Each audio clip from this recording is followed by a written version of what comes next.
10 Scariest Urban Legends of America. 10. Green Man. This is one of the few stories on this list that can be traced back to a real person, including the more frightening details. In Coppell, Pennsylvania, it became common to see a horribly disfigured man walking down the darkened streets at night. He was given the name Charlie No-Face, or Green Man, and everyone had their own story of sighting him. That's because he was 100% real. He was born Raymond Robinson in 1910, and at the age of 8, he was trying to view a bird's nest on Murado Bridge when there was an accident. He touched a power line, which electrocuted him and caused horrific facial injuries that never properly healed. Because his appearance tended to cause panic and make babies cry, he spent most of his 74 years hiding out in his home with his family. But at night, he would make the streets his own, taking long walks when people were less likely to see him. Obviously, this didn't work all the time, hence he became a living urban legend in his town, where some people used to drive around all night just hoping to catch a glimpse. 9. The Suskin Screamer. Is there anything creepier than a dead bride? Well, apparently not, because stories of these tragic ladies crop up all over the world. On Suskin Road in Pennsylvania, under what used to be called the Susquehanna Railroad Bridge, yet another of these legends has taken hold. According to many locals, if you drive onto the bridge, turn off your car, put the keys on the roof, and wait, you'll be able to see the Suskin Screamer in your rearview mirror. Most stories agree that she's the ghost of a woman who hung herself on the bridge after being dumped at the altar. She was supposed to have screamed loudly as she jumped to her death. But there are other stories from the same area, including a creature that had, quote, webbed feet with long claws and had a huge head. Bigfoot-like encounters are also allegedly common in the region. Maybe someone should ask the dead bride if she's seen anything suspicious the next time she pops into their back seat. 8. The Snallygaster. In the 1730s, German immigrants in Frederick County, Maryland, claimed to have encountered a terrifying creature. Shortly after founding their town, the residents began reporting sightings of a beast that was half bird, half reptile, with a beak made of metal with razor-sharp teeth. It also sported tentacles like an octopus that it used to seize people and carry them away, presumably to feed to its bird, lizard, robot squid babies. When you first hear this story, not to mention the creature's moniker of the Snallygaster, it's easy to scoff, but the plot thickened a bit for residents when sightings of these creatures were reported everywhere from New Jersey to Ohio.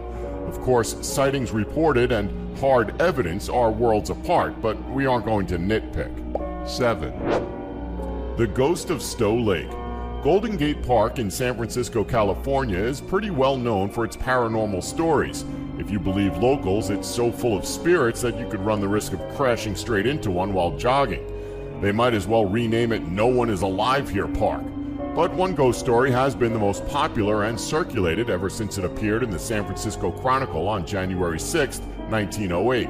That's the story of the Ghost of Stowe Lake. The newspaper piece starts with a man named Arthur Pigeon. He was going just a bit too fast in his car when he was pulled over by police, but he told the officers it wasn't his fault as he was trying to get away. He claimed to have seen the ghost of a woman at Stowe Lake. She had long, fair hair and was barefoot. The legends always claim this woman was a mother who lost a child or else killed her child and then herself. America seems to be full of women offing themselves and their offspring. 6. Patterson Road. In Houston, Texas, cultural memories of the Civil War have sparked numerous urban legends. One of the creepiest is centered around Patterson Road, located near Highway 6. The claims here tend to differ depending on whom you ask. However, everyone agrees that the ghosts involved were Civil War soldiers, because as we all know, every bit of land someone from that period walked across has become a ghostly hotspot by default. Believers say that if you go on the Langham Creek Bridge on Patterson at night and park your car with the lights off, you'll hear tapping or see a mist surround your car. More skeptical locals will point out that parking your car with your lights off on a busy bridge is a good way to become a ghost yourself. 5. Lillian Gray. This legend all started thanks to a tombstone located in the middle of a cemetery in Salt Lake City, Utah. It belongs to a woman named Lillian E. Gray, who died in the 1950s at the age of 77. At first glance, it doesn't look any different from the other graves surrounding it. Nothing catches the eye, that is until you see the inscription written underneath. Victim of the Beast 666. Now, that is a bit unusual. What could this enigmatic statement mean? Is it some kind of accusation made by the believers in one of the most religious cities in the nation? Could she have been sacrificed by a satanic cult? Was she a devil worshiper herself? An innocent woman punished in a Salem-style witch hunt? Those are only some of the rumors intrigued citizens have come up with to explain it. Of course, there are always those who have to come along and ruin the fun. It looks like the inscription was commissioned by the woman's paranoid anti-government husband, who blamed the police for her death. It's hard to say whether that makes the whole thing less creepy or more so. 4. Goat Man. Some urban legends are created by adults who want to scare their kids into behaving. Anyone who grew up with Mexican parents will be well used to this method and probably still feel a deep-seated fear of El Cucuy.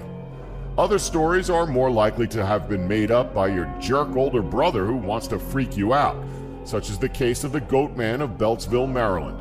Who is the Goat Man? Well, there's no official story, but most claim that a scientist at the Beltsville Agricultural Research Center did experiments on goats.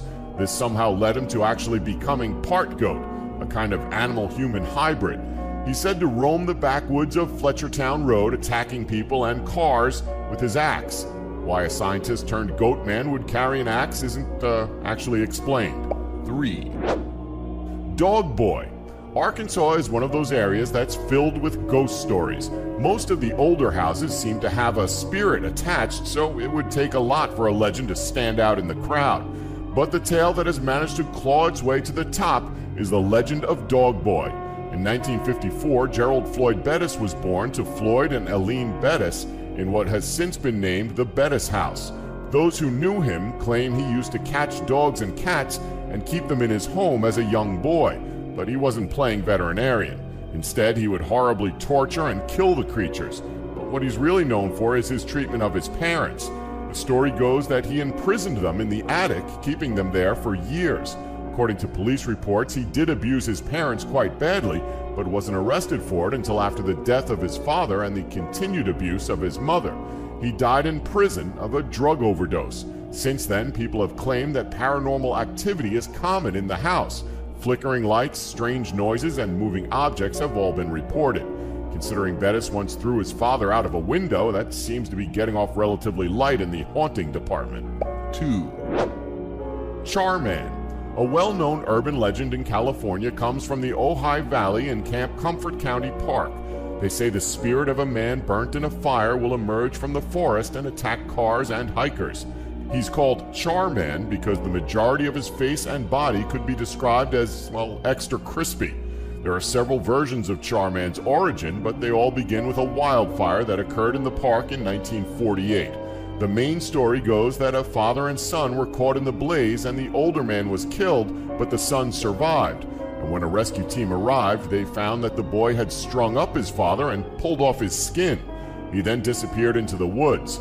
Another story makes the victims a husband and wife, claiming that the man went mad as he lay trapped and injured in the fire, unable to aid his wife, who was screaming for his help.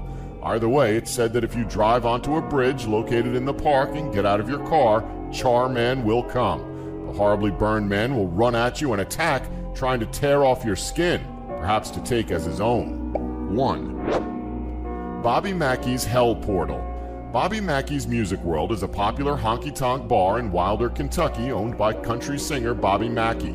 There are 3 associated urban legends that have become so popular they are now considered a selling point for the establishment.